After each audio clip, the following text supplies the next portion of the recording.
there's no question in my mind. If the Chachamim would have been today, they would ask smoking for everybody. They would ask smoking. Because you bring yourself in a matzav of sakana. And this is also to bring yourself in a matzav of sakana. That we also realize. And habit forming could become from just smoking 3 times or 4 times. When they want to introduce a new cigarette, they give out to the corner in the street a pack of 4 cigarettes. It seems that this itself could be enough to bring you into smoking. We're not allowed to kill ourselves, God forbid, by committing suicide. That smoking shortens the lifespan of the individual. It's certainly classified as one of the most terrible of errors that a person can do. Because there's a scary truth about smoking, and it's called addiction. They couldn't stop. Nicotine, which is the primary drug in smoking, is more addictive than cocaine.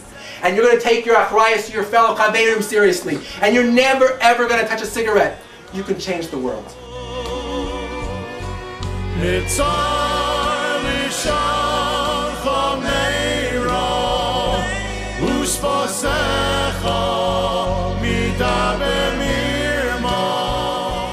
I would like to tell you a story that I lived through. I usually don't go to the cemetery, but this was a young person that passed away, and her mother, Aleha Shalom, was one of the first women that worked for the yeshiva when the yeshiva came to Philadelphia. When I came to the unveiling of this lady, I saw the husband, who is a salesman by trade, and his 2 sons, and I noticed that he was like an aside. He wasn't speaking to people. Usually is a person who's a salesman has to be more talkative. And I called over his sons and I asked him, what happened? What's the matter with your dad? Because I saw him in between also, and he wasn't in such a state. So they told me as follows. Last September, my mother started to cough. And my father, he said, took her to the doctor. Before they left the doctor asked if she smokes. And she should go for a scanning. They understood what it meant. They understood it has to do with her smoking. He asked her who brought her into smoking.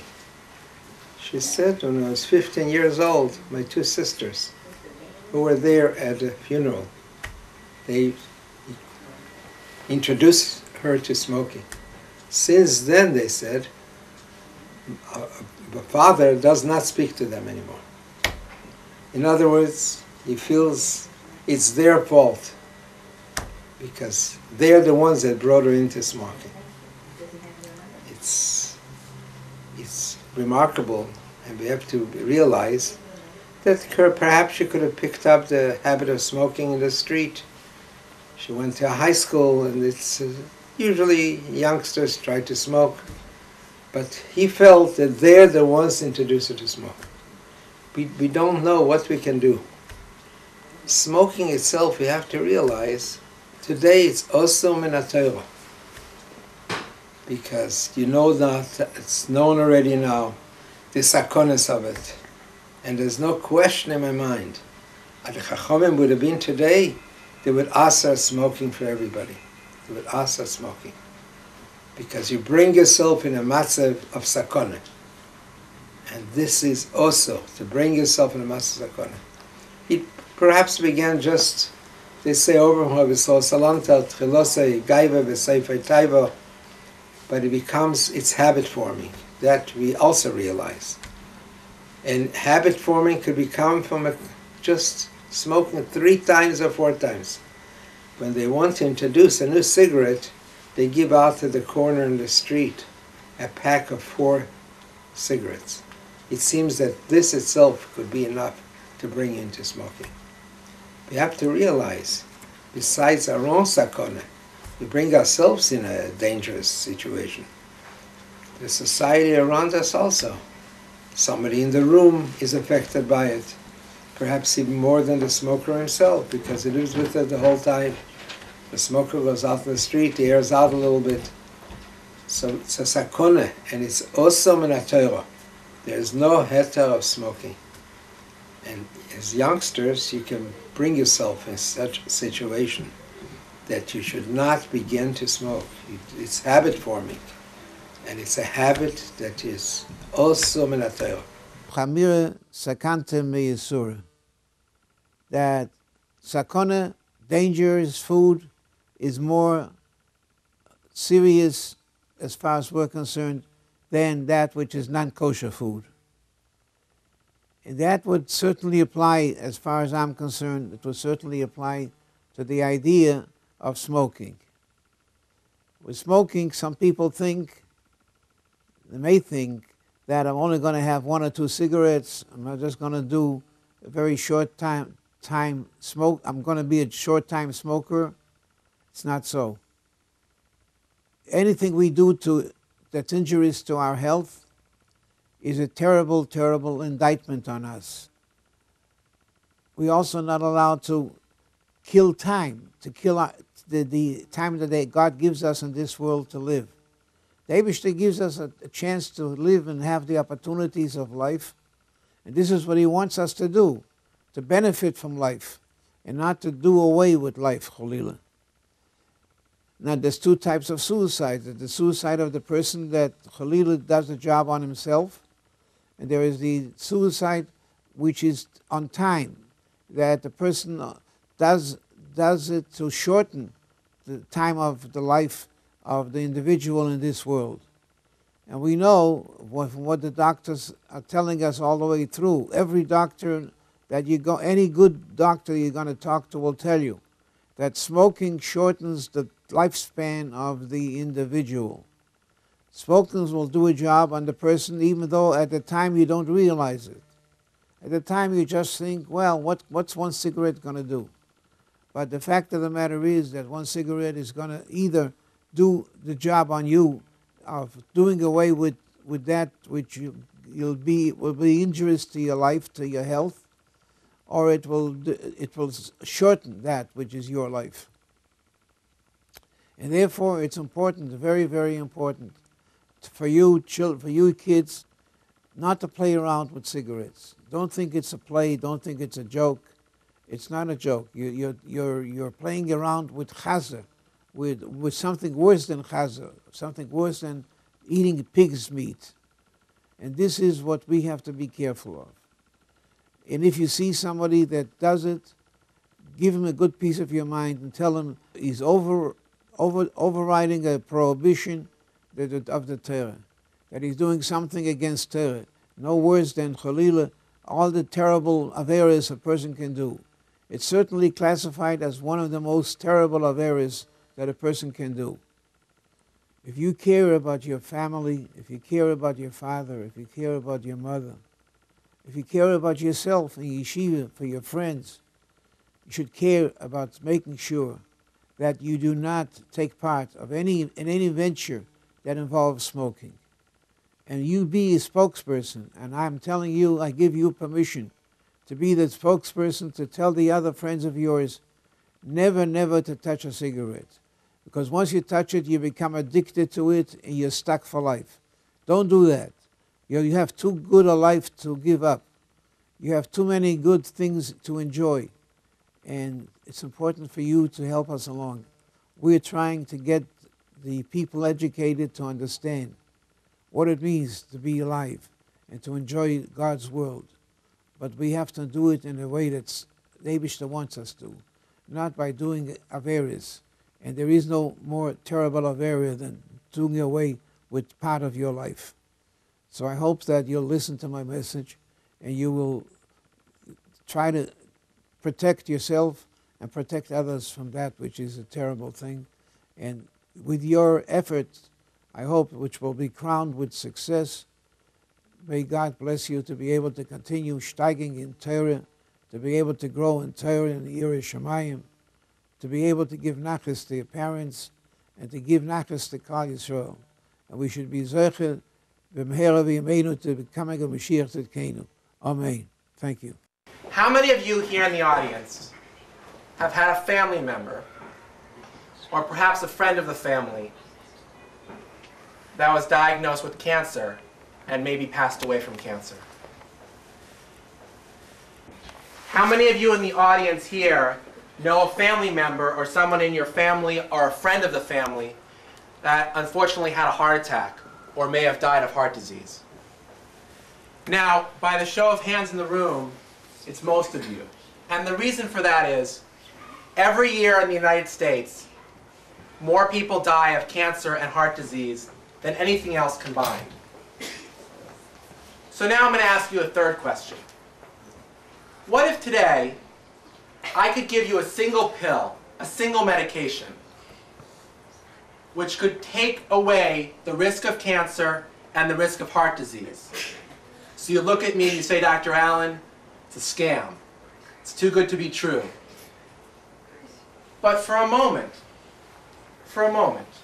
if you will, what if I was serious? What if there really was a pill that you could take this afternoon, right here in this room, in this assembly, that would stop that risk of cancer and stop the risk of heart disease? Over the next half hour, we're going to have a discussion which could change your lives forever.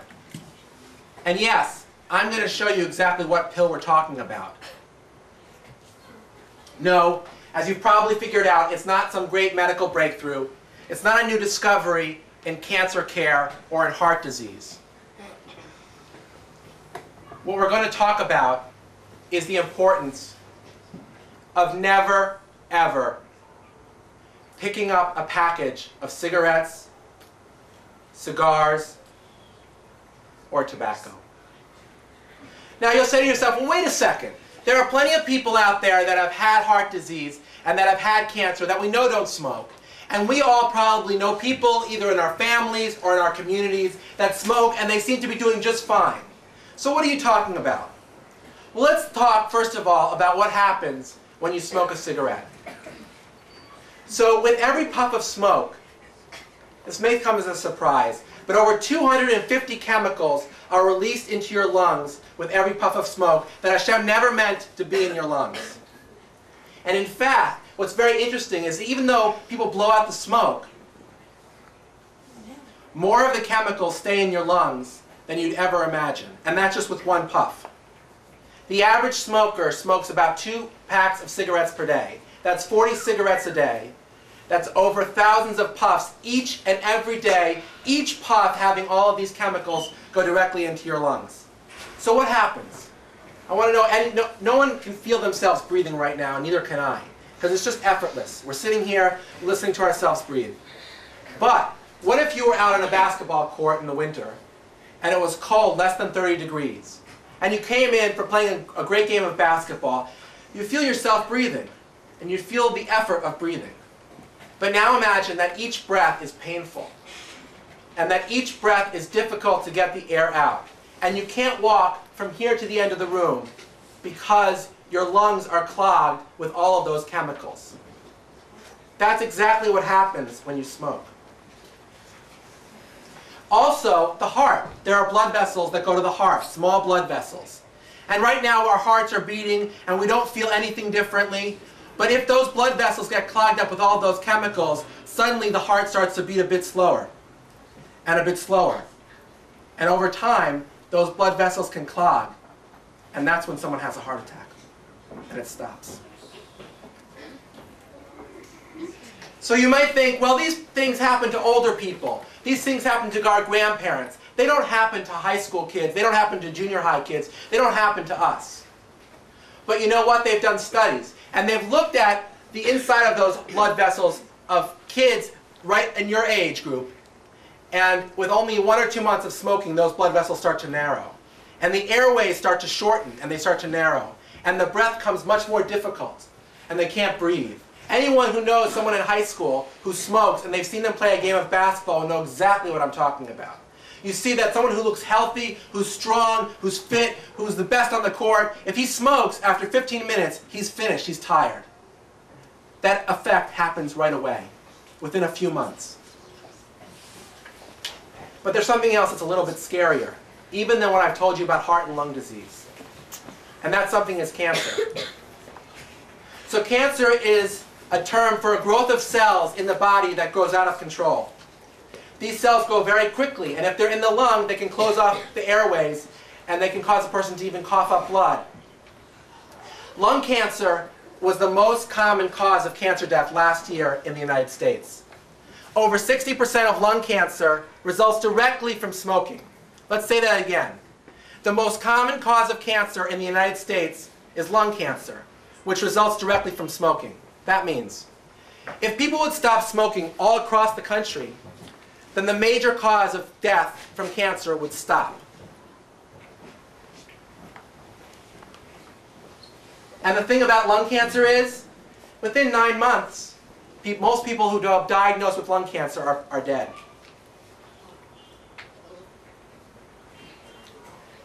So I've told you a little bit about statistics. But let's talk a little bit about real stories, real people. There's a boy named Sean.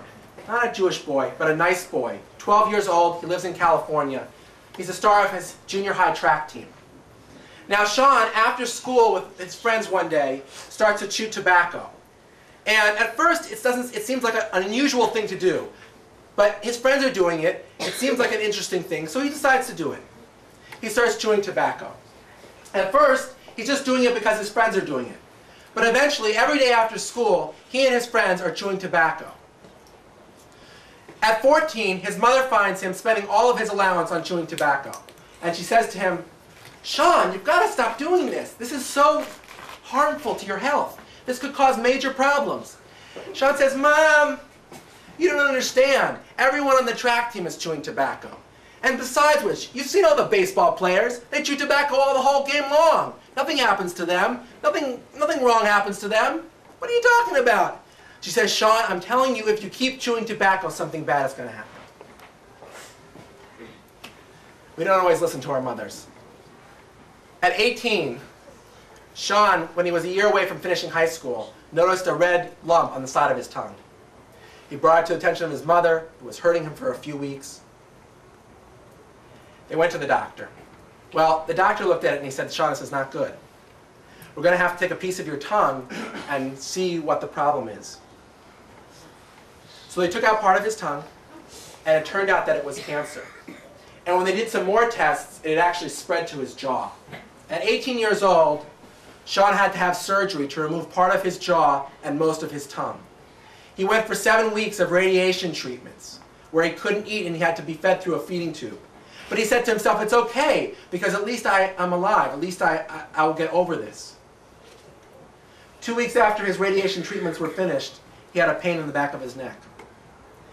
He went to the doctors, and the doctors did some tests, and they said, "Sean, the cancer has spread to the bones."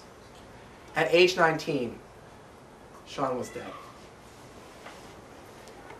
All that's potential ruined by chewing tobacco. I'll tell you another story. It's a story of a boy named Brian. Brian was 13 years old. He was a straight A student. And one day after school, his friends were getting together and they decided they wanted to smoke some cigarettes. One of the people in the group had already started smoking, but Brian was a smart kid. He was a good student. He said to them, I'm really not interested in smoking. I'm really not interested in smoking. It's not for me." His parents had always told him, "Don't pick up cigarettes." He said, "Fine, I'm not going to pick up cigarettes." A few weeks later, again, they're outside after school, and they just finished a big test, and Brian got 100%. He was feeling great. Finally, he had gotten that math grade that he always wanted to get. He was so excited he's going to tell his parents. And his friend said, "Brian, let's just have a cigarette to celebrate. You know, I know you don't smoke, and I know you're a good guy, but this is just one day. Just one day." So Brian didn't really want to, but he did want to celebrate, and all of his friends, and he decided one cigarette, no big deal. So he smoked one cigarette. Any of you who have seen someone smoke their first cigarette, he was puffing and wheezing and turning green and coughing and choking. He didn't even make it through part of the cigarette. He threw it away. But the next time he got 100 on his test, he decided, you know what, I'm not a wimp. I'm going to make it through that cigarette. I'm not going to cough and choke and turn green. I'm going to make it through. So he started to smoke a cigarette, And he got the hang of it. He was a smart guy. He figured out how to smoke it. He blew it out. He looked cool. A few weeks later, Brian smoked another cigarette. By the age of 15, he was smoking 2 packs a day. Now, all along, he said to himself, I'm going to quit smoking. As soon as I'm 18, I'm going to quit smoking. It's just for a few years so I can get through some tests in high school. I want to get into college. I want to do some other things in my life. I'm just going to get through a few years and then I'll quit smoking. But it didn't happen. And he got a job and he finished college and he got married and he had a child. At age 33, he was still smoking 2 packs a day. Well, Brian was a smart guy. He got a good job in engineering. And one day he came home. He wasn't feeling so well, and he said to his wife, I'm going to lay down for a little bit. My stomach hurts. He didn't get up till the next morning. He told his wife, I'm really not feeling well. I need to go to the doctor. Long story short, they did some tests. Brian had lung cancer spread to his stomach. 9 weeks after he was diagnosed, he passed away.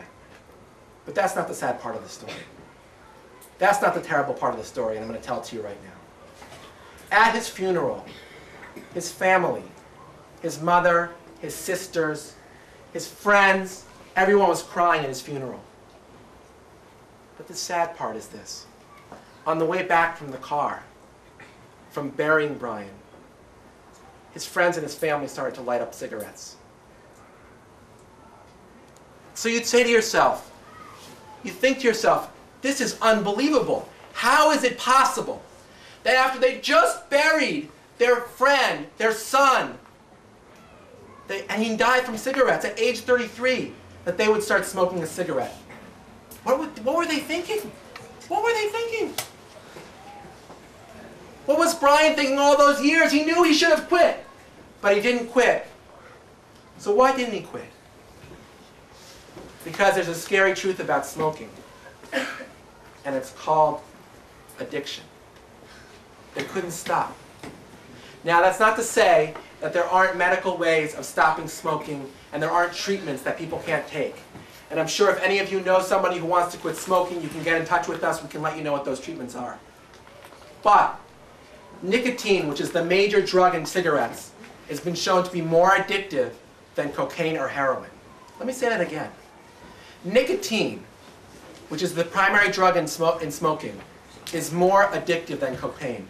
Within 8 seconds after your first cigarette puff, when you're coughing and turning green and wheezing, your brain is sending messages to the rest of your body telling you that you need to smoke another cigarette.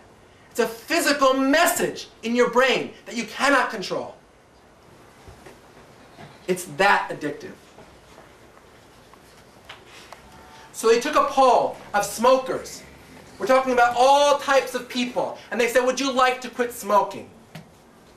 75% of people said they would like to quit smoking. That's 3/4 of the people who were smoking wanted to quit. Now I want to ask you another question. How many of those people, when they said they wanted to quit, with all of their mind and their heart, were able to quit by just saying no more cigarettes? The answer is scary. It's 3%. 3 out of 100 people. That's it. Now we all know that there are things that we do in our lives. When our Rebbeim have told us, you can't call out in class anymore. You can't behave this way. Our parents say you must do better on this math test. And so we say, it's so difficult, I don't know how I can do it. But over time, we put our minds to it, and we try very hard, and we improve, and we get over all of the hurdles in our lives. Each and every one of them. This is different. This is chemical. This is biological. This is going on in your brain without you being able to take control over it. So lest you think this is a problem only of people of the outside world, of outside of this room, we know of stories of great Rabbanim who have had very, very hard times quitting smoking. There's a famous story of a great Rav who cut his cigarettes into small little pieces so he could smoke a little bit at a time because he couldn't stop smoking. There's another story of a very famous Rav who wanted to quit smoking and wrote about it in his farm that he wanted to quit smoking and he knew it was part of his Yisroel and he needed to quit smoking. And what he had to do is he went around to every single person in the base measures telling them, you know I've quit smoking, even though he hadn't quit smoking.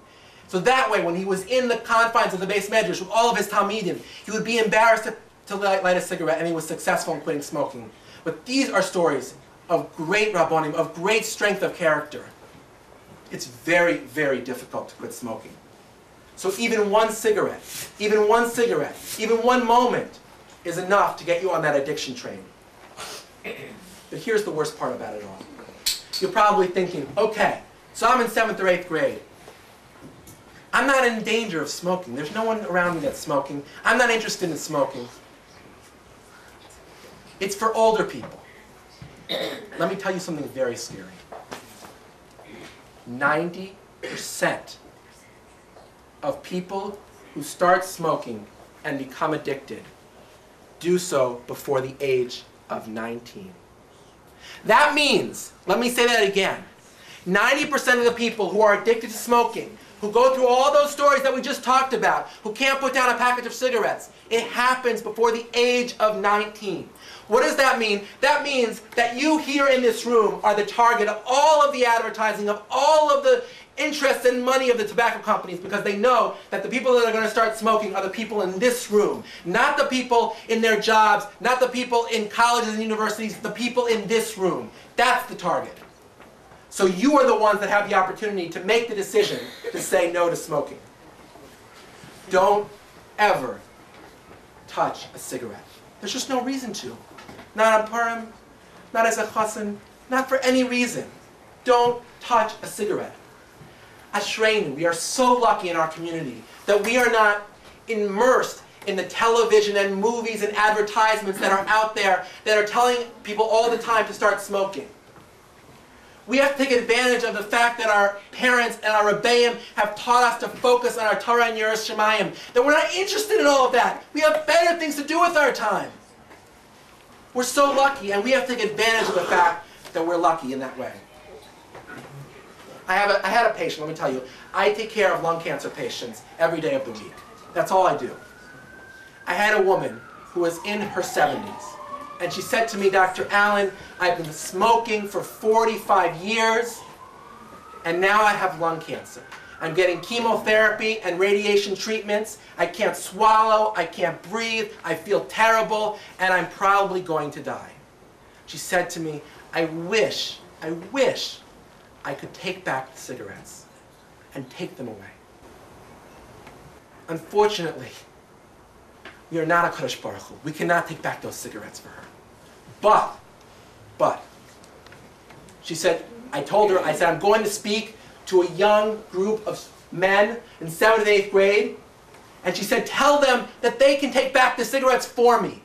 They can start not smoking. And that can take back all of those years that I smoked. You all have the opportunity that this woman will not have.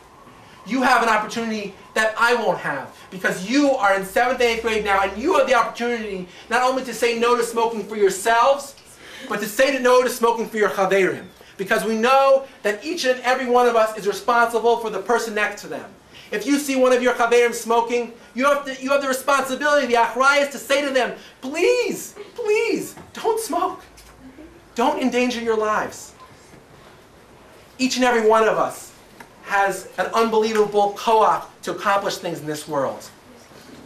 Hashem has put us on this earth to accomplish things. And if you pick up a cigarette, chas v'shalom, and you become addicted to smoking, and you become sick, chas v'shalom, and your life is cut short, and you don't accomplish that goal, what a terrible shame. But if you decide that you're going to say no to all of that, and you're never going to touch a cigarette, and you're going to take your responsibility to Kadosh Baruch Hu seriously, and you're going to take your achrayus to your fellow chaverim seriously, and you're never ever going to touch a cigarette, you can change the world. Here and right now. So, here it is. You have tremendous potential. You come from wonderful homes. You're in a wonderful yeshiva. I am offering to you today that pill. The pill that you can take that can prevent you from getting the most terrible cancers that I talked about, for terrible heart disease and lung disease, that can enable you to be successful in what you want to do when you grow up and get the appropriate shidduch and everything that you want. I'm offering it to you today. Right here, right in this room. All you have to do is make a commitment to yourself and say to yourself, I'm not going to do it. It's not worth it. I'm going to take the opportunity and say, no more smoking for me, no more smoking for anyone that I know. You can take that opportunity today to pick up that pill and take it and say to yourselves, I'm more important than that. I have more important things to do, and I'm not going to smoke. So please, don't ever pick up a cigarette. Don't ever smoke a cigarette or a cigar or chewing tobacco. Take this opportunity to make yourselves into better people. And if we do this, if we really do this, we can go on to the more important things in life. And we can go on to accomplish all of the things that Hashem has set out for us. I hope you'll be interested in taking this pill. Thank you. If you care about your family, if you care about your father, if you care about your mother, if you care about yourself and yeshiva, for your friends, you should care about making sure that you do not take part of in any venture that involves smoking. And there's no question in my mind, if the Chachamim would have been today, they would ask us smoking for everybody. They would ask us smoking. Because you bring yourself in a matzav of sakana. And this is also to bring yourself in a matzav of sakana.